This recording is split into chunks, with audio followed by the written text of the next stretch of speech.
बेटियां बहनें, उनकी शादी होती है,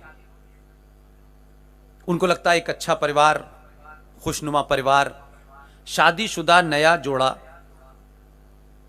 क्योंकि हमने नरेटिव ही झूठा बना दिया है।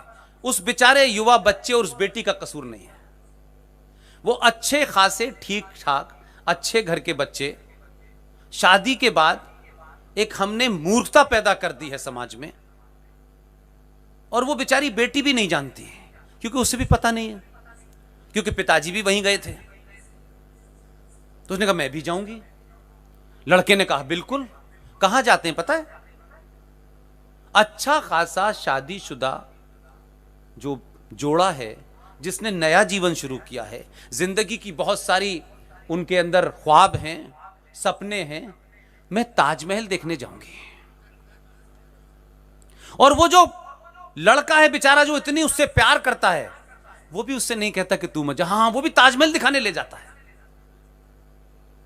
और अक्सर ये फिल्मों के माध्यम से दिखाया गया कि वो लड़की कहती है अच्छा तुम भी बनवाओगे ना, अभी जीवन शुरू किया नहीं है, वो तो जाने के चक्कर में लगी। या नहीं, एक कब्र को हमने खूबसूरती की, मोहब्बत की निशानी मान ली है। इतिहास बताता है ये मोहब्बत की निशानी नहीं है, ये तकलीफ की निशानी है। ताजमहल को वक्फ बोर्ड ने अपनी प्रॉपर्टी घोषित कर दिया है। भारत सरकार का एक संस्थान, जिसको आप आर्कियोलॉजिकल सर्वे ऑफ इंडिया कहते हैं, वो आर्कियोलॉजिकल सर्वे इंडिया पिछले 5 साल से सुप्रीम कोर्ट में लड़ रहा है। सुप्रीम कोर्ट मुंह बंद करे बैठी है। पूरा ताजमहल चला गया आपके हाथ से। कोई छोटा मोटा, मैंने रामलाल श्यामलाल के घर की एग्जाम्पल नहीं दी, नहीं तो आप पूछने लगते पुष्पेंद्र जी आप गलत बता रहे हैं। ताजमहल का रखरखाव भारत सरकार मेरे टैक्स से पैसे करती है, उसकी कमाई वक्फ बोर्ड के पास जाती है। और वक्फ बोर्ड वो कमाई कहां लगा रहा है वो आपको पता है। वो लव जिहाद में लगाएगा, वो लैंड जिहाद में लगाएगा, वो इलाके इलाके आपके बच्चों को मार रहा है, वो सरकारी जमीन पे मस्जिदें बना रहा है। ताजमहल की लड़ाई भारत सरकार लड़ रही है, इस वक्फ बोर्ड की वजह से उन्होंने क्लेम कर दिया। इससे बड़ी कोई मिसाल दे सकता हूं? ढूंढिए जाकर के, अभी गूगल पर ढूंढ लीजिए ताजमहल क्या है। घोषित कर दिया उन्होंने 5 साल पहले, हम मुंह बंद करे बैठे रहे। वहां जाकर के टिकट लेकर के जो आप पैसे खर्च करते हैं वो वक्फ बोर्ड में जाते हैं। यही वक्फ बोर्ड इस देश में जिहाद फैला रहा है कि जिसके पास पैसा होता है वो सब कुछ करता है।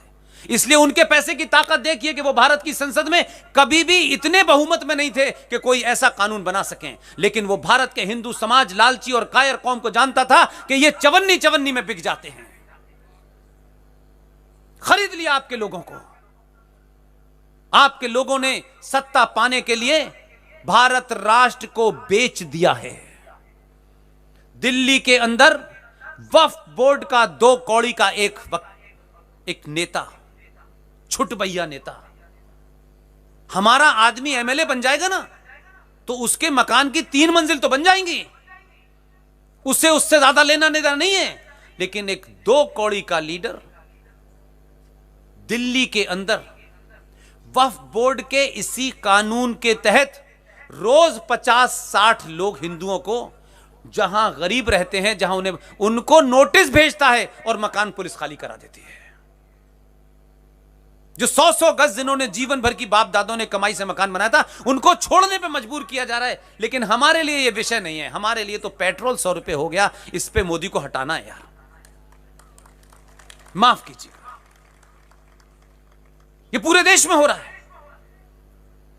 और आप तो गुजराती लोग हैं, जरा मुंबई में अपने भाई से पूछा कभी कि नहीं? मुंबई में एक भाई रहता है, एक भाई तो दुबई में रहता है, लेकिन आपका एक भाई तो मुंबई में रहता है ना, आपका ज्यादा अधिकार है। आप जाके खेमचो कहोगे तो समझ जाएगा मेरी बात तो समझता नहीं है। अभी भी समझ में नहीं आया आपकी। इस देश का सबसे धनाढ्य व्यक्ति, सत्ताओं को चलाने वाला व्यक्ति, मुंबई में उसके मकान को भी वक्फ प्रॉपर्टी बोर्ड ने 2 बार क्लेम किया। उसकी इतनी ताकत है कि उसने अपने मकान को बचाने के लिए बार बार बीच में कभी 1 करोड़ कभी 2 करोड़ रिश्वत देता है और वो चले जाते हैं। क्लेम किसी दिन भी होगा जब उनको उसकी जरूरत होगी। अभी उस ब्लैकमेलिंग से उन्हें करोड़ों रुपए मिल रहे हैं। उस आदमी का नाम चाहते हैं कि मैं यहां से लूं? मैं और आप क्या हैं? हमारी क्या ताकत है? हम तो किसी लोकल कोर्ट में एक पिटीशन दाखिल करने के पैसे नहीं है हमारे पास।